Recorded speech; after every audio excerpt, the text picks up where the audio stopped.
दोस्तों जरा सोचो, जब कोई इंसान अपनी लाइफ में खुश रहने की कोशिश करे, वो अपने सपनों को पूरा करना चाहता हो, लेकिन समाज उसकी परेशानियों का मजाक बनाए और उस पर हंसने लगे, तो आखिर वो इंसान ऐसे हालातों में कब तक अपनी इंसानियत को जिंदा रख पाएगा। कुछ ऐसा ही होता है हमारी आज की इस कहानी में।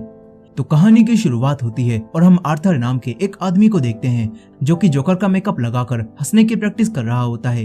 इसके बाद आर्थर एक कंपनी का साइन बोर्ड लेकर उस कंपनी की एडवर्टाइजमेंट करने लगता है, लेकिन तभी यहाँ पर शरारती लड़के आते हैं और वो सभी लोग आर्थर का बोर्ड लेकर भाग जाते हैं। आर्थर उन बच्चों का पीछा करता है, लेकिन तभी वो सारे लड़के आर्थर के मुंह पर ही वो बोर्ड मारते हैं, जिससे आर्थर वहीं गिर जाता है और सारे लड़के आर्थर को पीटने लगते हैं। वो सब आर्थर को काफी ज्यादा पीटते हैं और यहाँ से भाग जाते हैं। दरअसल इस पूरे शहर में क्राइम रेट काफी ज्यादा बढ़ गया होता है और इस शहर में रहने वाले अमीर और गरीबों के बीच में काफी ज्यादा फासला होता है और गरीब लोग बहुत मुश्किल से अपनी जिंदगी जी रहे होते हैं। यहाँ अमीर लोग गरीबों की बिल्कुल भी मदद नहीं करते। अब आर्थर भी काफी दुखी होता है। फिर इसके बाद आर्थर जब एक साइकेट्रिक के पास जाता है, तो तब यहाँ पर आर्थर उस औरत को ये सारी बातें बताकर काफी ज्यादा हंसने लगता है और इस सब से हमें पता चलता है कि आर्थर को एक मेंटल इलनेस है, जिस वजह से दुख और टेंस सिचुएशन में वो हंसता है और यही उसकी बीमारी है। अब यहाँ आर्थर उस डॉक्टर को अपने लिखे हुए नोट्स दिखाता है, जिसमें आर्थर ने लिख रखा था कि आई होप मेरी मौत मेरी जिंदगी से ज्यादा अच्छी हो। इस सब से हमें पता चलता है कि आर्थर अपनी जिंदगी से जरा भी खुश नहीं है। अब यहाँ वो डॉक्टर आर्थर से कहती हैं कि हम बहुत जल्द ही तुम्हारी बीमारी को सही कर देंगे। यहाँ डॉक्टर की सारी बातें सुनकर आर्थर को जरा भी खुशी नहीं होती। इसके बाद जब आर्थर बस में अपने घर जा रहा होता है, तो तभी उसे एक उदास बच्चा दिखाई देता है। आर्थर अपने जोकर वाले एक्ट से उस बच्चे को हंसाने लगता है, लेकिन तभी उस बच्चे की मॉम आर्थर को ऐसा करने से मना करती हैं और कहती हैं कि हमें परेशान मत करो। इस सब से आर्थर को काफी ज्यादा दुख होता है और तभी वो हंसने लगता है। उसे जोर जोर से हंसता हुआ देखकर बस में बैठे हुए सभी लोग उसे पागल समझते हैं। तभी आर्थर उसी लेडी को एक कार्ड दिखाता है, जिसमें उसकी बीमारी के बारे में लिखा हुआ था। अब इसके बाद जब आर्थर अपने घर आता है, तो यहाँ पर वो अपने रूटीन के मुताबिक लेटर बॉक्स को चेक करता है, जो कि बिल्कुल खाली होता है। आर्थर अब अपने रूम में अपनी माँ के पास आता है और उन्हें बताता है कि आज भी थॉमस वेन ने आपके लेटर का कोई भी जवाब नहीं दिया। यहाँ थॉमस वेन इस पूरे शहर का काफी ज्यादा अमीर आदमी होता है और वो मेयर का इलेक्शन भी लड़ने वाला था। यहाँ आर्थर की मॉम आर्थर से कहती है कि मैंने थॉमस के घर में काफी सालों तक जॉब की है और थॉमस को तो मेरे लेटर का रिप्लाई देना ही चाहिए था, लेकिन आर्थर को लगता है कि थॉमस वेन जैसा अमीर आदमी आखिर हमारी मदद क्यों करेगा। अब इसके बाद आर्थर और उसकी मॉम मोरे नाम के एक आदमी का कॉमेडी शो देखने लगते हैं, जो कि आर्थर और उसकी माँ को काफी पसंद होता है। तभी हमें आर्थर को दिखाया जाता है, जो कि एक बार मोरे के शो को लाइव देखने गया हुआ था और यहाँ आर्थर मोरे से शो चलते चलते ही ये बोलता है कि मुझे तुम बहुत पसंद हो। इस बात से खुश होकर मोरे आर्थर से बात करता है और उसके परिवार के बारे में उससे पूछता है। इस पर आर्थर मोरे से कहता है कि मैं अपनी माँ के साथ रहता हूँ और मेरी माँ कहती है कि मैं दुनिया को हंसाने के लिए ही बना हूँ। आर्थर के दिल में अपनी माँ के लिए इतना ज्यादा प्यार देखकर मोरे काफी खुश होता है। कहानी वापस प्रेजेंट में आती है, जहां अगले दिन आर्थर जब अपने काम पर आता है, तो यहाँ पर आर्थर का एक दोस्त रैंडल उसके पास आता है और आर्थर से कहता है कि तुम्हें भी उन लड़कों को मारकर सही सबक सिखाना चाहिए था। यहाँ रैंडल आर्थर को खुद की हिफाजत करने के लिए एक गन देने लगता है, मगर आर्थर रैंडल से वो गन लेने से मना करता है, लेकिन रैंडल तब भी आर्थर को वो गन दे ही देता है और कहता है कि मैं इसके बारे में किसी को भी नहीं बताऊंगा, साथ ही मैं तुमसे इसके पैसे भी नहीं लूंगा। ये बात सुनकर अब आर्थर उस गन को अपने पास ही रख लेता है। तभी आर्थर के बॉस आर्थर को कैबिन में बुलाते हैं और उससे वो साइन बोर्ड वापस मांगते हैं, जो कि आर्थर कल लेकर खड़ा हुआ था। यहाँ आर्थर अपने बॉस को बताता है कि कुछ बच्चों ने मुझ पर हमला किया और मेरा बोर्ड तोड़ दिया था। ये सुनकर अब आर्थर का बॉस आर्थर पर काफी गुस्सा करने लगता है और उसे जॉब से निकालने की भी धमकी देता है। इस सब से दुखी होकर अब आर्थर अपने घर वापस आने लगता है। तभी आर्थर को लिफ्ट में सोफी नाम की एक लड़की मिलती है, जो कि एक सिंगल मदर होती है। यहाँ सोफी आर्थर को परेशान देखकर उसे हंसाने की कोशिश करती है, जिससे आर्थर को भी थोड़ा अच्छा लगता है और आर्थर सोफी की तरफ अट्रैक्ट होने लगता है। अब आर्थर अपने घर वापस आता है, जहाँ उसकी माँ आर्थर से अपने एक पुराने लेटर को ढूंढने के लिए बोलती हैं और कहती हैं कि अगर मुझे मेरे पुराने लेटर मिल गए तो थॉमस हमारी मदद कर सकता है। दरअसल आर्थर की माँ थॉमस वेन के घर में कई सालों तक काम करती थी और इसी वजह से उन्हें ऐसा लगता है कि अगर थॉमस वेन को हमारी इस हालत के बारे में पता चल जाए तो थॉमस हमारी मदद जरूर करेगा, लेकिन आर्थर को ऐसा नहीं लगता। अब इसके बाद रात के समय आर्थर टीवी देखता है और रैंडल की दी हुई गन को लेकर डांस करने लगता है। तभी गलती से आर्थर से गोली चल जाती है, जिससे आर्थर काफी ज्यादा डर जाता है। वो तुरंत ही टीवी का वॉल्यूम तेज कर देता है और अपनी मॉम से कहता है कि मैं बस एक वॉर वाली मूवी देख रहा हूँ। अब इसके बाद अगले दिन आर्थर सोफी का पीछा करता है, क्योंकि वो सोफी की तरफ अट्रैक्ट हो चुका था। इसके बाद आर्थर एक कॉमेडी शो में जाता है और फिर घर वापस आकर अपने जोक लिखने की कोशिश करने लगता है। तभी सोफी आर्थर के घर आती है और उससे पूछती है कि क्या आज तुम मेरा पीछा कर रहे थे। इस पर आर्थर झूठ नहीं बोलता क्योंकि वो सोफी से प्यार करने लगा था और वो सोफी को बता देता है कि हाँ, मैं तुम्हारा पीछा कर रहा था, जो सुनकर सोफी भी नाराज नहीं होती। यहाँ आर्थर सोफी को ये भी बताता है कि मैं एक कॉमेडियन हूँ और ये सुनकर सोफी आर्थर से कहती है कि मैं तुम्हारा शो देखने जरूर आऊंगी, तुम मुझे बता देना तुम्हारा शो कब है। इतना बोलकर सोफी यहाँ से चली जाती है। अब अगले दिन आर्थर को एक हॉस्पिटल में बीमार बच्चों को हंसाने के लिए भेजा जाता है, लेकिन तभी डांस करते समय आर्थर की गन जमीन पर गिर जाती है, जिससे सभी बच्चे डर जाते हैं और ये बात अब आर्थर के बॉस को भी पता चलती है और आर्थर के बॉस आर्थर को जॉब से निकाल देते हैं। यहाँ आर्थर अपने बॉस से कहता है कि ये गन बस मेरे एक्ट का हिस्सा थी, लेकिन आर्थर के बॉस उससे कहते हैं कि झूठ मत बोलो, मुझे रैंडल ने बताया कि तुमने उससे ही ये गन खरीदी है। ये सुनकर आर्थर समझ जाता है कि रैंडल ने बॉस से झूठ बोला है और ये सब जानने के बाद आर्थर को काफी गुस्सा आता है। वो एक ट्रेन से अब अपने घर वापस आने लगता है। तभी आर्थर कुछ लड़कों को देखता है जो एक लड़की को परेशान कर रहे होते हैं। आर्थर को ये सब देखकर अपनी बीमारी की वजह से हंसी आने लगती है। आर्थर अपनी हंसी को रोकने की बहुत कोशिश करता है, लेकिन उसकी हंसी कंट्रोल नहीं होती और ये देखकर अब उन तीनों लड़कों को भी गुस्सा आने लगता है। वो लड़के आर्थर के पास आकर उसे मारने लगते हैं। इससे आर्थर को भी अब गुस्सा आ जाता है और वो अपनी गन निकालकर उन लड़कों के गोली मारने लगता है। इससे 2 लड़के मौके पर ही मर जाते हैं। इसके बाद आर्थर तीसरे आदमी को मारने के लिए उसके पीछे जाता है और उसे पकड़कर उसे भी गोली मार देता है। इसके बाद आर्थर जल्दी से वहाँ से भागता है और एक वॉशरूम में आकर अपने इमोशंस को छुपाने के लिए डांस करने लगता है और हम देखते हैं कि आर्थर को लोगों को मारकर बिल्कुल भी बुरा नहीं लग रहा, बल्कि उसे अब काफी अच्छा लग रहा होता है, जिससे पता चलता है कि आर्थर के अंदर की इंसानियत अब धीरे धीरे खत्म होने लगी है। अब अगले दिन आर्थर जब अपनी कंपनी से अपना सामान लेने जाता है तो यहाँ पर सभी लोग आर्थर का हॉस्पिटल में गन ले जाने वाली बात को लेकर मजाक उड़ाने लगते हैं, लेकिन यहाँ पर एक आदमी जिसकी हाइट थोड़ी कम होती है वो आर्थर के जॉब छोड़ने से काफी दुखी होता है और उसका मजाक भी नहीं बनाता। अब इसके बाद आर्थर जब अपने घर वापस आता है तो यहाँ टीवी पर उन्हीं तीनों लड़कों के मर्डर की न्यूज दिखाई जा रही थी, जिन्हें कि आर्थर ने ही मारा था। यहाँ थॉमस वेन, जो कि इस शहर का सबसे अमीर आदमी है, वो रिपोर्टर से कहता है कि हम जल्दी ही उस मर्डर करने वाले को पकड़ लेंगे, क्योंकि वो तीनों आदमी थॉमस की कंपनी में ही जॉब करते थे। यहाँ न्यूज में ये बात भी बताई जा रही होती है कि जिसने उन तीनों को मारा है उसने जोकर का मास्क पहना था और अब सभी गरीब लोग भी उस जोकर किलर को काफी ज्यादा पसंद करने लगे हैं। उन्हें लगता है कि जोकर ने उन अमीरों को मारकर बिल्कुल सही किया और ये सब सुनकर आर्थर को भी काफी खुशी होती है, क्योंकि जिंदगी में पहली बार उसे लोगों ने पसंद किया था। अब इसके बाद आर्थर वापस अपनी साइकियाट्रिस्ट के पास जाता है और यहाँ आर्थर अपनी डॉक्टर को बताता है कि आजकल अब मुझे अच्छा लगने लगा है और मुझे ये भी पता चला है कि मेरा भी इस दुनिया में कोई वजूद है। यहाँ आर्थर की बातों से हमें पता चलता है कि आर्थर को अब ऐसा लगता है कि ये तीनों मर्डर करके उसने कोई अच्छा काम किया है, जिस वजह से लोग उसे पसंद कर रहे हैं। अब इसके बाद आर्थर एक स्टैंड अप शो में जाता है, लेकिन आर्थर जैसे ही लोगों को हंसाने के लिए स्टेज पर जाता है तो यहाँ पर वो नर्वस होने की वजह से अपना जोक नहीं पढ़ पाता और जोर जोर से हंसने लगता है। लेकिन तभी आर्थर अपनी हंसी को कंट्रोल करता है और फिर सभी लोगों को अपने जोक सुनाता है और वो जोक्स सभी लोगों को काफी अच्छे भी लगते हैं। और साथ ही यहाँ पर सोफी भी आई होती है, जो कि आर्थर के जोक्स को काफी पसंद करती है। अब इसके बाद आर्थर सोफी के साथ घर वापस आने लगता है। तभी उसे दीवार पर एक पोस्टर लगा हुआ दिखाई देता है, जिसमें उन्हीं तीनों लड़कों के गंदे कामों के बारे में लिखा होता है, जिन्हें कि आर्थर ने मार दिया। साथ ही यहाँ पर आर्थर के जोकर वाले मास्क की फोटो भी लगी होती है और ये सब देखकर सोफी भी आर्थर से कहती है कि मुझे लगता है कि जिसने भी इन तीनों आदमियों को मारा है वो एक हीरो होगा। यहाँ ये सारी बातें सुनकर आर्थर को भी काफी अच्छा लगता है। अब इसके बाद जब आर्थर घर वापस आता है तो यहाँ पर उसे टेबल पर उसकी मॉम का एक लेटर दिखाई देता है, जो कि उन्होंने थॉमस वेन को लिखा था। यहाँ आर्थर पहली बार अपनी मॉम का लेटर पढ़ता है, जिससे उसे पता चलता है कि उसकी माँ और थॉमस के बीच में काफी साल पहले अफेयर रहा था और थॉमस वेन ही उसका डैड है। ये बात जानकर अब आर्थर को काफी गुस्सा आने लगता है।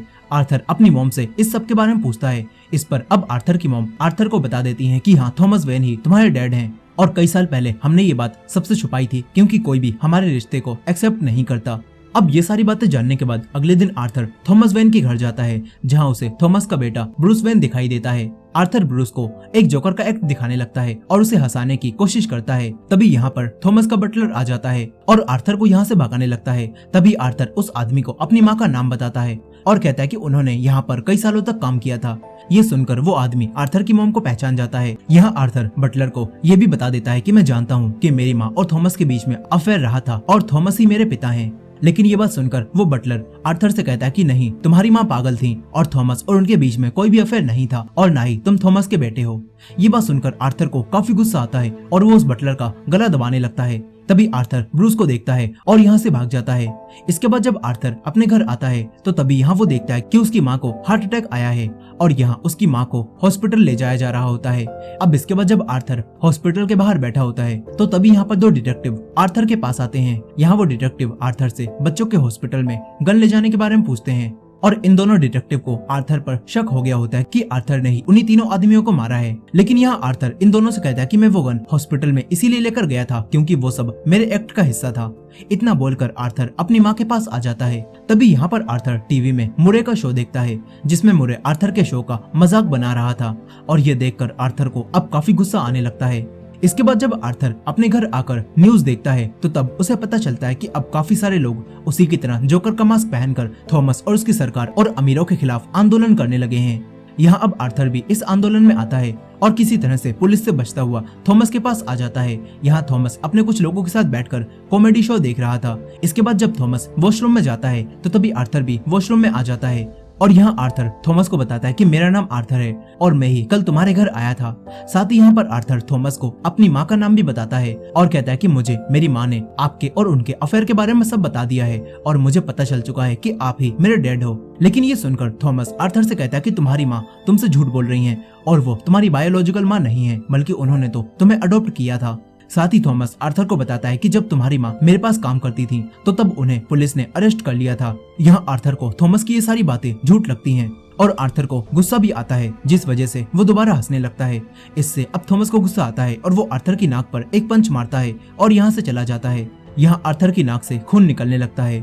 अब इसके बाद आर्थर घर वापस आ जाता है और यहाँ आर्थर थॉमस की कही बात के बारे में सोच रहा होता है। तभी आर्थर के पास मुरे के कॉमेडी शो से एक फोन आता है और यहाँ पता चलता है कि मुरे ने जिस शो में आर्थर की क्लिप चलाई थी उस शो की टीआरपी काफी ज्यादा आई होती है, इसीलिए मुरे की टीम आर्थर को अपने शो पर आने के लिए बोलती है। यहाँ आर्थर भी राजी हो जाता है। अब इसके बाद आर्थर एक हॉस्पिटल में जाकर अपनी माँ के कुछ पुराने रिकॉर्ड्स को निकलवाता है।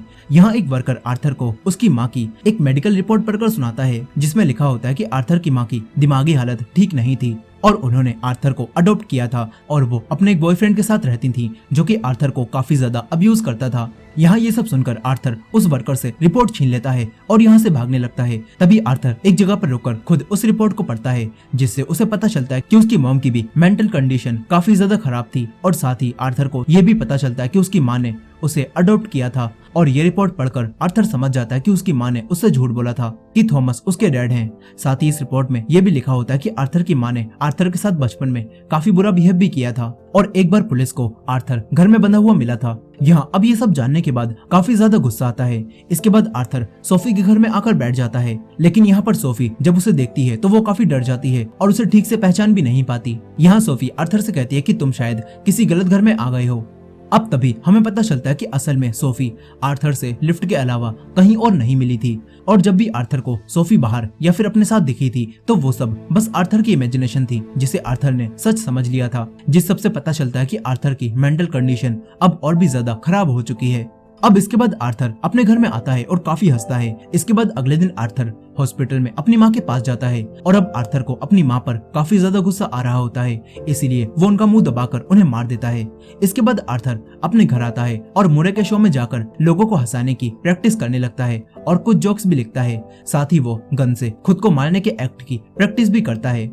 इसके बाद आर्थर अपना जोकर वाला मेकअप करता है और यहाँ आर्थर को अपनी माँ के मरने का जरा भी अफसोस नहीं होता। तभी यहाँ पर आर्थर की माँ के मरने की खबर सुनकर आर्थर का वही दोस्त रेंडल और उसका दूसरा दोस्त उसके घर आते हैं। यहाँ रेंडल आर्थर को बताता है कि पुलिस हमारी कंपनी में बार बार आ रही है और वो सब लोग उसी किलर को ढूंढ रहे हैं। पुलिस को शक है कि उन तीनों लड़कों को तुमने ही मारा है। यहाँ रेंडल की बातों पर आर्थर को काफी ज्यादा गुस्सा आता है और आर्थर को याद होता है कि रेंडल ने उसके साथ धोखा किया था और इसी वजह से अब आर्थर तुरंत ही एक सीजर को लेकर रेंडल की गर्दन और आंख में मारता है और फिर रेंडल का सर दीवार में मारने लगता है, जिससे अब रेंडल की यहीं पर डेथ हो जाती है। ये सब देखकर आर्थर का दूसरा दोस्त काफी ज्यादा डर जाता है। साथ ही आर्थर अपने दूसरे दोस्त को यहाँ से चले जाने के लिए बोलता है और कहता है कि कंपनी में मुझसे बस तुम ही थे जो कि अच्छे से बात करते थे, इसीलिए मैं तुम्हें कुछ भी नहीं कहूंगा। इतना बोलकर आर्थर अपने दोस्त को यहाँ से भेज देता है। साथ ही अब आर्थर खुद भी जोकर की तरह तैयार होकर मुरे के शो में जाने लगता है। यहाँ आर्थर काफी ज्यादा खुश होता है और वो खुशी के मारे डांस भी करता है। तभी यहाँ पर आर्थर को वही दोनों डिटेक्टिव देख लेते हैं जो कि आर्थर से पहले पूछताछ कर रहे थे और वो लोग अब आर्थर को पकड़ने के लिए उसके पास आने लगते हैं। यहाँ आर्थर उन डिटेक्टिव को देखकर यहाँ से बचकर भागता है और एक ट्रेन में चढ़ जाता है जहाँ काफी सारे और लोगों ने भी जोकर की तरह ही मास्क पहने होते हैं। यहाँ आर्थर की वजह से दो लोगों के बीच में झगड़ा हो जाता है और ट्रेन में ही मारपीट होने लगती है, जिससे भीड़ में डिटेक्टिव और आगे नहीं बढ़ पाते। तभी एक डिटेक्टिव भीड़ को हटाने के लिए अपनी गन निकाल लेता है, लेकिन तभी उस डिटेक्टिव की गन चलती है और एक आदमी के गोली लग जाती है, जिससे अब ट्रेन में मौजूद सारे लोग उन्हीं दोनों डिटेक्टिव को गलत समझते हैं और उन्हें मारने लगते हैं। यहाँ आर्थर भी बड़ी ही आसानी से उनसे बचकर निकल जाता है। इसके बाद आर्थर मुरे के पास आता है। यहाँ मुरे आर्थर को जोकर के रूप में शो में आया हुआ देखकर काफी ज्यादा हैरान होता है, क्योंकि जो भी लोग अमीरों के खिलाफ प्रोटेस्ट कर रहे हैं वो सभी लोग जोकर के भेष में रहते हैं। और इसी वजह से मुरे का एडवाइजर मुरे से आर्थर को देखकर स्टेज पर ले जाने से मना करने लगता है, लेकिन मुरे उसकी बात नहीं सुनता और आर्थर से कहता है कि मैं अभी तुम्हें थोड़ी देर में स्टेज पर बुला लूंगा। ये सुनकर आर्थर काफी ज्यादा खुश होता है और मुरे से कहता है कि तुम स्टेज पर सबके सामने मुझे जोकर कहकर बुलाना। यहाँ मुरे को आर्थर की ये बात थोड़ी अजीब लगती है, लेकिन मुरे आर्थर को जोकर नाम से बुलाने के लिए मान जाता है। अब आर्थर स्टेज पर जाने का वेट करने लगता है। इसके थोड़ी देर बाद मुरे शो में आर्थर की वही क्लिप चलाता है जिस पर सभी लोग हंसते हैं। इसके बाद मुरे आर्थर का जोकर नाम लेता है और उसे स्टेज पर बुलाता है। यहाँ आर्थर काफी ज्यादा खुश होकर स्टेज पर आता है। फिर मुरे आर्थर की हर बात का मजाक बनाने लगता है और साथ ही आर्थर को भी जोक सुनाने के लिए कहता है। इस पर अब जैसे ही आर्थर अपना जोक सुनाने लगता है तो तभी मुरे उसे जोक सुनाने से रोक देता है और कहता है कि तुम जो जोक अभी सुनाने जा रहे थे वैसा जोक हमारे शो में नहीं चलता। यहाँ आर्थर एक डार्क जोक सुनाने वाला होता है और इसी वजह से मुरे ने आर्थर को रोक दिया। अब यहाँ पर आर्थर मुरे की बात सुनकर मुरे से कहता है कि मेरे पिछले दिन कुछ अच्छे नहीं गए और मैंने 3 लड़कों को मारा जिनकी बॉडी ट्रेन में मिली थी। आर्थर की ये सारी बातें सुनकर सभी लोग हैरान रह जाते हैं। यहाँ मुरे आर्थर से कहता है कि तुमने उन तीनों लड़कों को क्यों मारा। इस पर आर्थर मुरे से कहता है कि मैंने बस मजाक में ही उन लड़कों को मार दिया। आर्थर की ये बात सुनकर मुरे समझ जाता है कि आर्थर एक साइको है। इसी वजह से मुरे अब आर्थर को यहाँ से जाने के लिए बोलता है।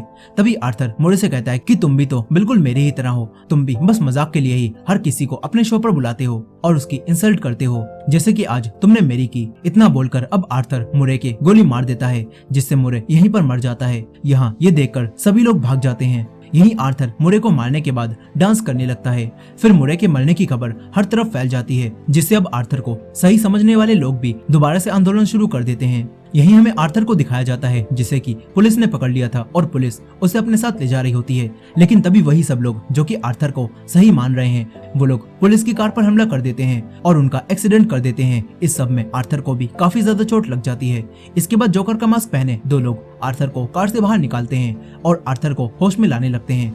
यहीं दूसरी तरफ जोकर बना हुआ एक आदमी थॉमस को उसके परिवार के साथ यहाँ से भागता हुआ देखता है और थॉमस और उसकी वाइफ को मार देता है। यही क्योंकि इस शहर में ये सब लोग गरीब होते हैं, इसीलिए ये लोग आर्थर की तरह ही अमीरों के खिलाफ युद्ध शुरू कर चुके थे और ये सभी लोग आर्थर को अपना आइडल मानने लगते हैं। यहाँ आर्थर भी अपने इतने सारे फैंस को खड़ा देखकर काफी ज्यादा खुश होता है।